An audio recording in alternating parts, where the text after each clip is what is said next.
That spell didn't work out the way I wanted it to. Sorry about the long wait. I have been encased in metal and or dealing with Nurgle's rot for a little bit here, but I have finally got this video out about painting your metal minis, so thank you for waiting. So I've had these two minis for a while, since about 2019. That is a long time. And I bought them on eBay because I was really into Gotrek and Felix. At the time I was reading the first omnibus, and I thought, they've got miniatures, I'll try to find some, and maybe I'll paint them. I was kind of content for them to just be display pieces because they're metal models, and honestly, they intimidated me. I didn't know where to start with them. I thought to myself, well, I'll get to it eventually, as you do. This question from Hollowlark actually made me want to start painting them. And I thought to myself, why not now? I already have metal minis, but I've never painted any of them until now. So first things first, you have to clean the metal miniatures, which is a big difference between that and plastic miniatures. With plastic miniatures, you're mostly scraping mold lines and filing down things like, you know, sprue bits that are still stuck on them. And you still have to do that with metal minis, but you also have to make sure that the surface area of the metal model is clean. And all I did at first was I scrubbed them with a toothbrush and some dishwashing liquid.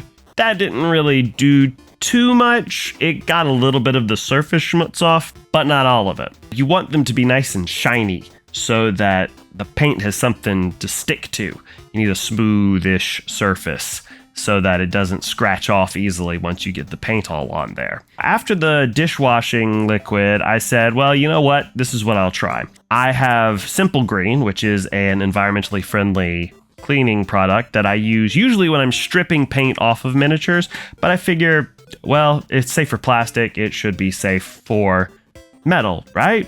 I dunked them into this jar of Simple Green.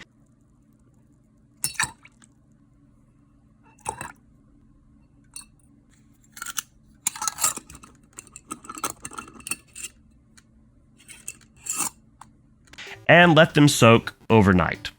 After they were done soaking, I got them out, and I took that same old toothbrush and I gave them a good scrubbing again, and a lot of the schmutz came off right away. You could see all the brown stuff that was in the details of the miniature. That's all dirt, and probably maybe a little bit of oxidization, rust. I don't know what the minis are made of. They're made of pewter, so I don't think pewter can rust. You can feel free to comment below and correct me on that. So I scrubbed them down, and you could see on the paper towel, a lot of that stuff came out right away. Once they were done and nice and shiny, they looked great. Better than they did the day that I bought them and got them in the mail. There are probably quicker ways to do this. I wish I had a fancy cleaner like eBay Miniature Rescues, but I don't. Subscribe to my Patreon if you want me to be them. So after I took them out of the soak, I let them dry, and I let them dry for a while. Kind of patted them down with a paper towel. I wanted to make sure that all of the liquid was off of them, so I made sure to just let them rest for a good long while before I decided I wanted to prime them.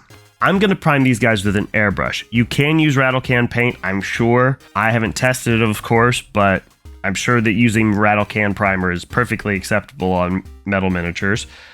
The reason why I didn't use rattle can primer is because of the weather. It has been way too hot and humid for me to use a rattle can primer outside. This isn't about me hating the heat. This is about the ideal weather conditions for priming miniatures outside using a rattle can. In order to prime with a rattle can, you want it to be between 60 to 80 degrees in freedom units and about 15 to 27 degrees Celsius, or C. You also want the humidity between 40 to 60%. And let me tell you, in Georgia, during the month that I'm filming this, which is June, I don't see that happening anytime in the near future. So priming with an airbrush indoors saved me the ability to actually get these models primed. I made sure to wear a mask for breath protection and also made sure that I had a fan running and that I was in a well-ventilated area, because you don't want to inhale too much of any kind of paint when you're doing airbrushing. I use Vallejo black airbrush primer mostly. I have a lacquer-based primer, but I wasn't going to get into all of that on this particular video. Maybe another one. I also use a cheaper airbrush when I'm priming, because while you're priming miniatures, generally there's a better chance that you're going to clog them. You still want a pretty thick layer of paint. I do use a little bit of airbrush thinner mixed with flow improver just to keep it from clogging as much. So when you're airbrushing primer or anything really, you want to make sure that your paint is thinned, because it doesn't matter what it says on the bottle, you have to thin it just a little bit in order to get it to work with your airbrush. Having that little bit of thinner in there actually makes it so that you're less likely to flood the model with paint and clog up your details that you want to make sure to paint later on. And I always spray on a low PSI, about 25 to 30, and in short little bursts. You don't want to hold down the trigger like you're shooting a Gatling gun. You want to make sure that you get it in short little bursts so that you're not putting too much paint on at once. And also, if you shoot really long with the airbrush, it's just going to start blowing the paint that you've already put on it into the recessed areas. Trust me, I know from experience, this is something I have done many times. So once they're fully covered, I let them sit and cure for a few more hours. You could probably only have to wait like 15-20 minutes from what I've read online about priming with an airbrush. But just to be sure, I let them sit for a couple of hours and made sure that all of the primer was completely dry. I took out my fancier airbrush and I hit them with a Zenithal Highlight of titanium white ink. Now, Zenithal Highlight just means that I am spraying from above to sort of imitate where light would hit the model. And what this is going to do is it's going to lay down a nice white base coat for us to work from, instead of trying to bring up colors strictly from black. When you're thinning down your miniature paint, it's always going to be a little transparent. You want to make sure that the color's not dulled down too much when you're painting on there. At least that's what I've been told. I could be wrong. Even though I'm spraying ink, I still use the 2-to-1 airbrush thinner to flow improver mixture with the paint. It just flows better that way. And I think that this is probably the best Zenithal highlighting job that I have done. I've screwed this process up many times, and that's because I'm still fairly a beginner when it comes to airbrush painting in general. That's why I don't use it that much, but I wanted to try to sort of challenge myself even more when I worked on these minis, because I'm already challenging myself working on metal minis. Why not challenge yourself while painting them as well and trying to really nail that Zenithal highlight? Again, low PSI, short little bursts of the airbrush, and even if this white paint doesn't show through in the end, I still use it because it's a great guide for me to know where my lighter bits of my model are going to be when I go through and start painting it. So after the Zenithal job was done, it was time to pin the models to their bases, which I had also sprayed with primer because these are resin bases or 3D printed bases. I'm not really sure. I bought them from Wargamma a long time ago, and I wanted to use these ones, and you need to go ahead and paint them. I also glued some rocks to them. This is where my woes began. Look, I am the first person to admit that I am human and that I make mistakes. This is a step I probably should have done before I primed. I didn't. Learn from me, don't do what I do. I have nothing against the old school slotted bases. I just wanted to really use these bases that I've had for a long time because they look cool. I'm also not going to use these guys for any sort of games. They're just going to be display pieces. I might use them for Hero Quest or Warhammer Quest if the rumors are true that it's actually coming back. I cut the tabs off of the feet of the metal models, which could probably be sacrilege to some of the Oldhammer modelers out there. I know people are attached to these sort of things, but I wanted cool bases. After I cut the tabs off, I used these sanding sticks to file down the burrs from... I just use sprue clippers. These old ones that I have from Games Workshop are pretty meaty, They did a really good job. They do not make these particular model cutters anymore. I don't know about the current one, so try for yourself. So after the feet were completely filed, I used a pin vise to drill a hole in the foot. I do not have a Dremel. It probably would have been faster with the Dremel. If you want me to have a Dremel, subscribe to my Patreon.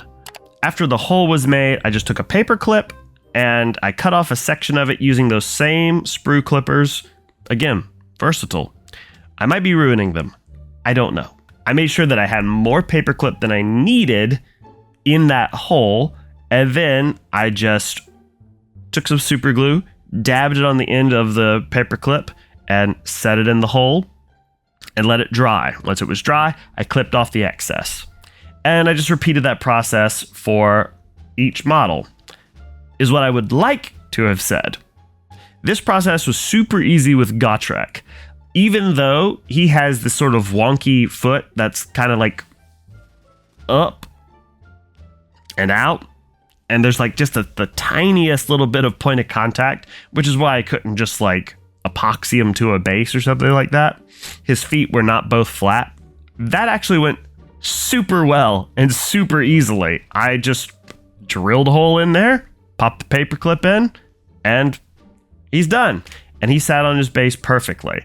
All I did to get him on the base was I took those 2 cut pieces of paperclip, I dipped them in some white paint, and dabbed it onto the primed base, and used those 2 little dots as my guide holes for my pin vise. Again, Dremel, Patreon. And once those holes were made and they were deep enough, I just slotted them into it. And once it was time to paint him, I just did the same thing that I did with the paper clips on the other one. I glued the ends and just slotted them in there. Felix, on the other hand, much to my dismay, was not as cooperative. First, I tried to drill the holes for the pins in his heels, which would make sense, right? It's got the most vertical purchase for when you're drilling into the model, because you're not only drilling into the foot, you're also going up into the leg. For whatever reason, it did not want to work. The foot literally repelled my drill, and a couple of times it skipped off, and I actually almost scratched this primer off the leg of the model. Oh, and while I was doing this, his sword broke off. It's not actually part of the model, so the model itself was not broken. It just is super glued on. I had super glued it on before I primed the model and did the Zenithal Highlighting. And while I was holding it in my hand, I wasn't holding it that hard, by the way, it just sort of snapped off. And the reason why this is because super glue is kind of fiddly with metal models. From what I was looking at online after I was trying to figure out ways to fix this, a lot of them recommend using some sort of epoxy or resin to connect model points. I don't have either one of those things. I do have epoxy, it's just green stuff, but I was already primed and I didn't want to do that. So what I did instead was I decided to pin the sword as well. I figured it would make it stabler in the long run anyway. And that was a huge pain. I had to drill a hole in his hand, the one that's holding the sword like that. And that was easy enough because there's already sort of a dip in there. So I just had to drill a hole a little bit farther in there. But the sword itself was kind of a pain because there was a little nubbin on the end there where it's supposed to glue into that little dip, which didn't work very well. I got through that nubbin up into the sword and eventually pinned it, and it just I had to make sure that it wasn't too long so that it was poking out farther than it was supposed to. Gluing it back on, by the way, didn't work. I tried, and it just didn't want to stay. After I had done that, or somewhere around there, I discovered that his feet are too wide for the bases that I picked.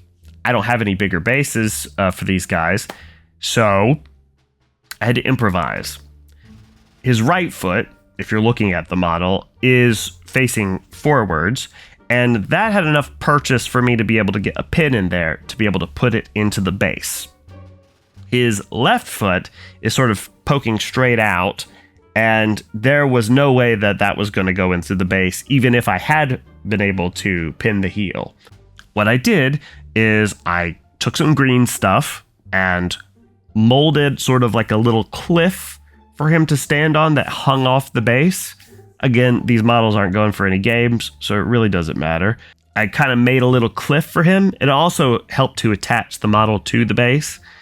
And then I took that same green stuff and sort of filled out the side of the base where the pin was in, because that hole still was kind of a little bit wonky because it's at the very edge of the base. Then I had to wait for the green stuff to dry and cure, and that was pretty much overnight. And once that was done, I had to prime it. So I just brushed on some primer using my Airbrush primer.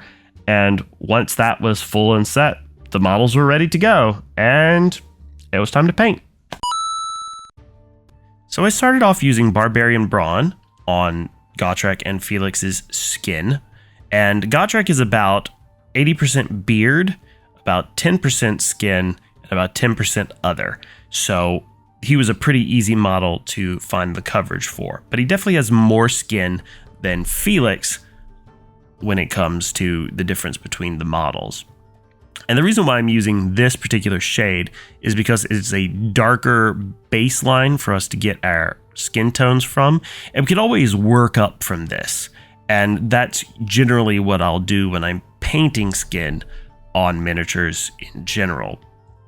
You want to start from a darker base coat so that you can work up with your midtones and your highlights.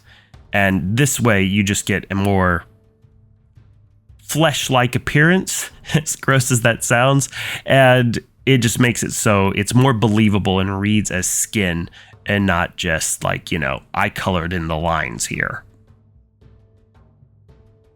And when you're painting the skin, you want to make sure that you try to get as much of it on there as possible. At this point, you don't have to worry about getting it on other details because you can always paint over it later. And the reason why I'm starting with this skin is because I think it was Adam Smasher from Tabletop Minions who told me that you should start with the model from inside to out. And what that means is you paint the skin first, and then the hair, and then the first layer of clothes, and so on and so forth. And that way you can easily paint over the parts of the model that are coming next, and you don't have to worry about contaminating your colors too much. And of course with Felix, he only has the head on the model to worry about. Everything else is covered. He's got on pants, he's got on gloves, and it's literally just his head and hair that's exposed.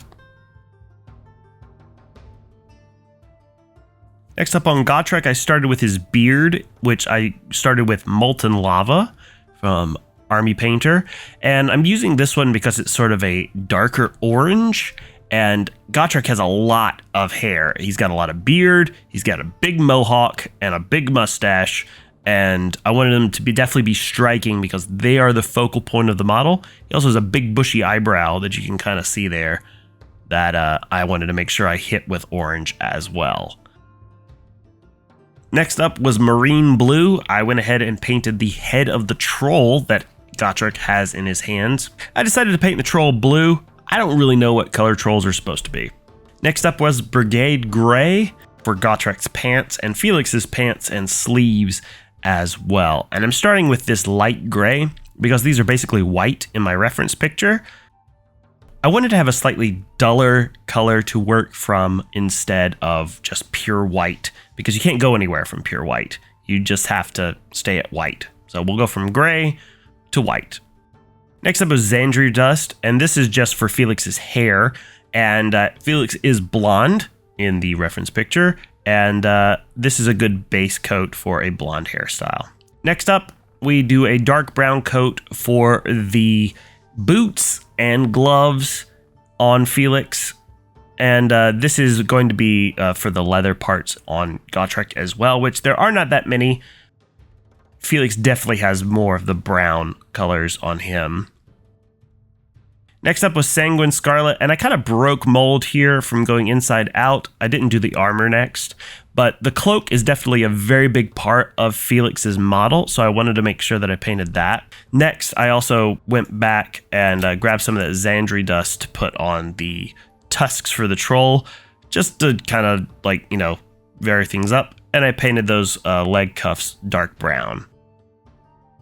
We start with the metallics. I went with gold first, and this is just because there's more gold on both of these models. I went with Gotrek, his little belt shields, and his wristband. Both of those are gold. He's a dwarf, he likes gold, and he's got a lot of gold on him. In addition to his wristband, there's also his rings on his fingers, his nose chain,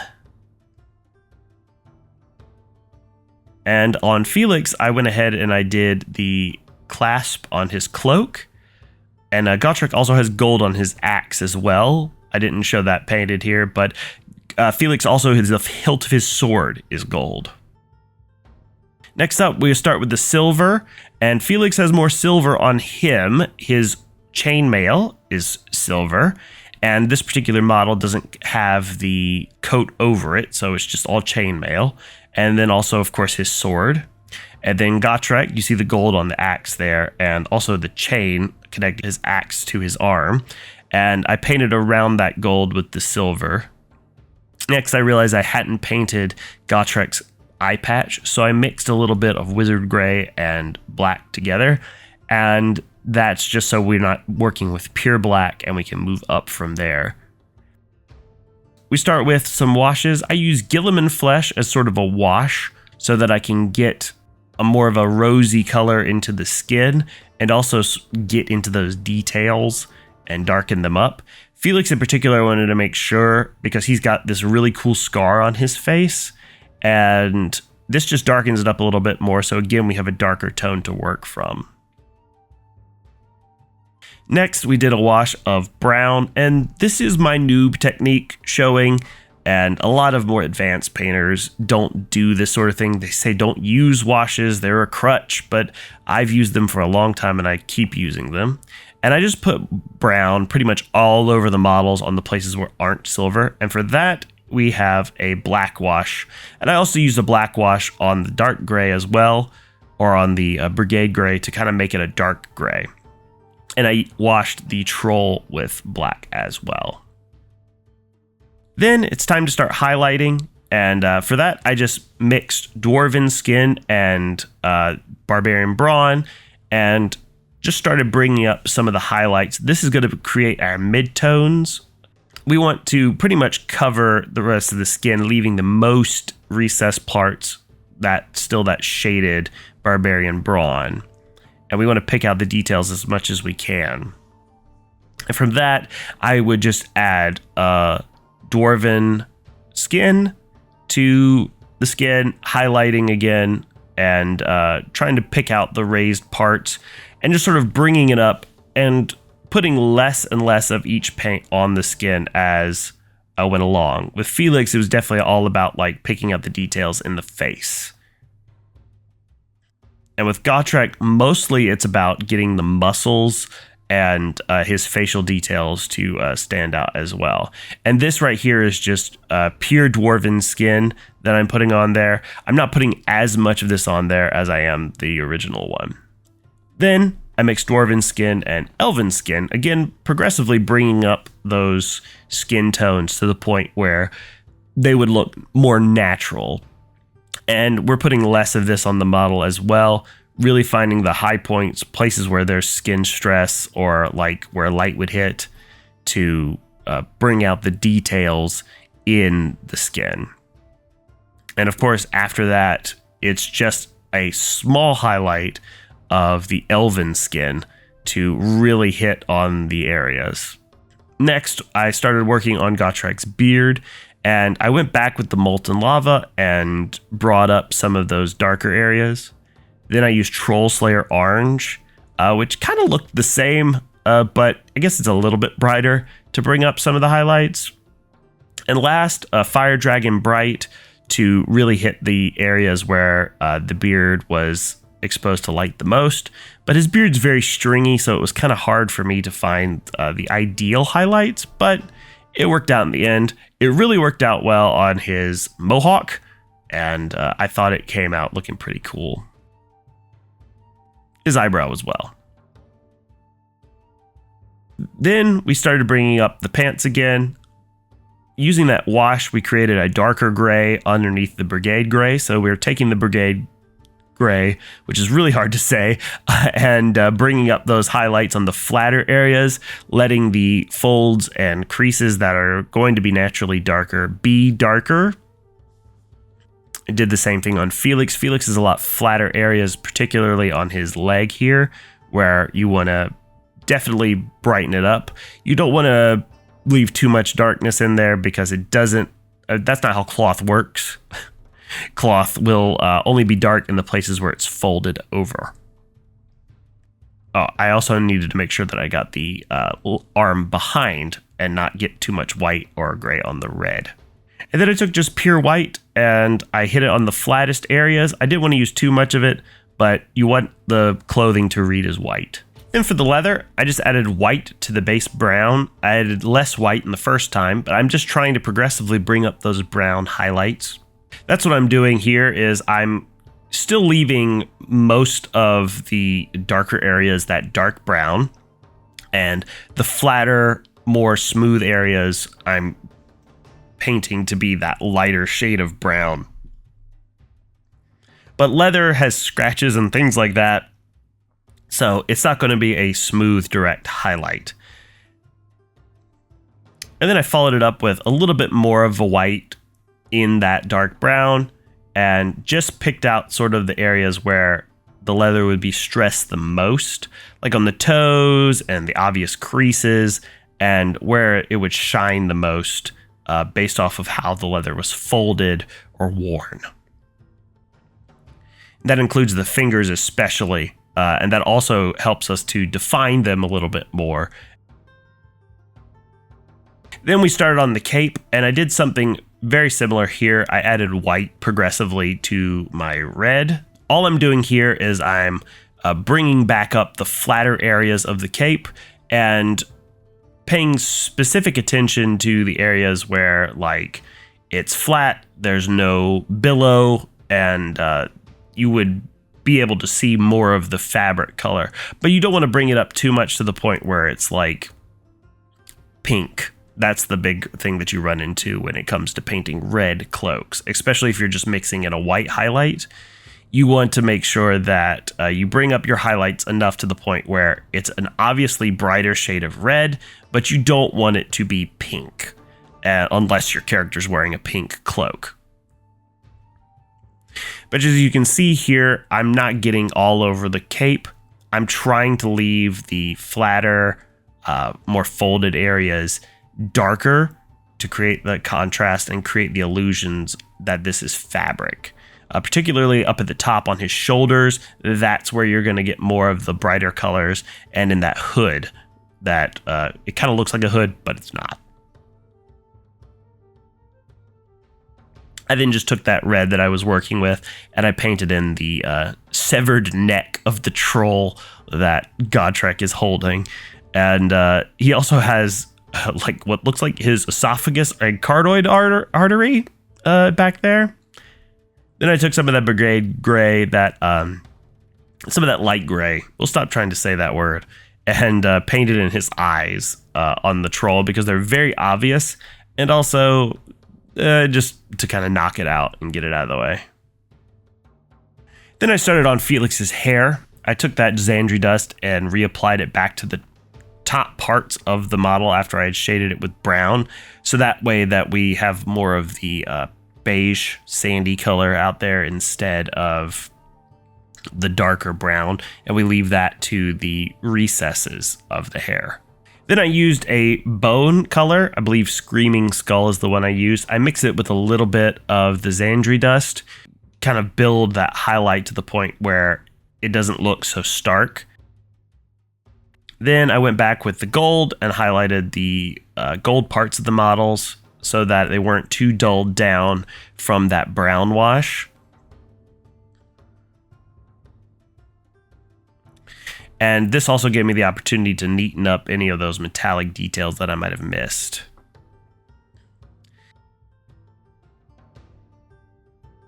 Then I went in with the silver. I actually used a lighter silver metallic paint this time around. I believe it's Surcoat Silver, instead of just reapplying the Dwarven Iron, because I don't want to dull down the silver. I want it to become progressively shinier, and you can do that using different shades of metallics.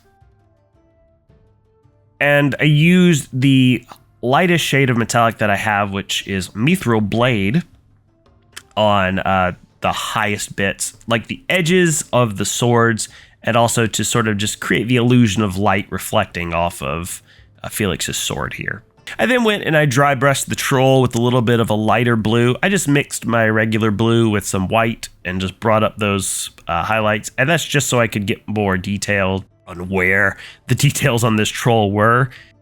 And it came out to look a little chalky. So I went in the end and just did some edge highlights with the brighter blue, just so I could smooth it out a little bit. I didn't care for the way that the dry brush looked in the end. Then for Felix, the last step on his hair, or the second to last step, was to wash it with Seraphim Sepia. It's a sepia wash, and this really sort of like brings the blonde tone out. Instead of just looking it look like it's bone colored, it gives it that sort of that yellowy brown that you get when you're looking at blonde. And I finalized it with that last highlight of the brightest bone color, just to create the illusion of light reflecting off of it.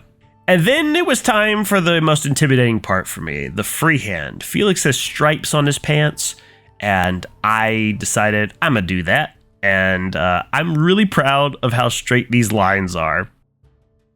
It was literally just me bracing myself as much as possible to try to get the straightest lines that I could while painting on these pants. And I don't have the sturdiest grip, I guess you would say, but if you just place your hands on the desk and just hold it as, you know, as firmly as you can. Firmly grasp it. And try to hold your hands as steady as you can. It really ends up not being that hard. And you just start with small lines and just spread out from there.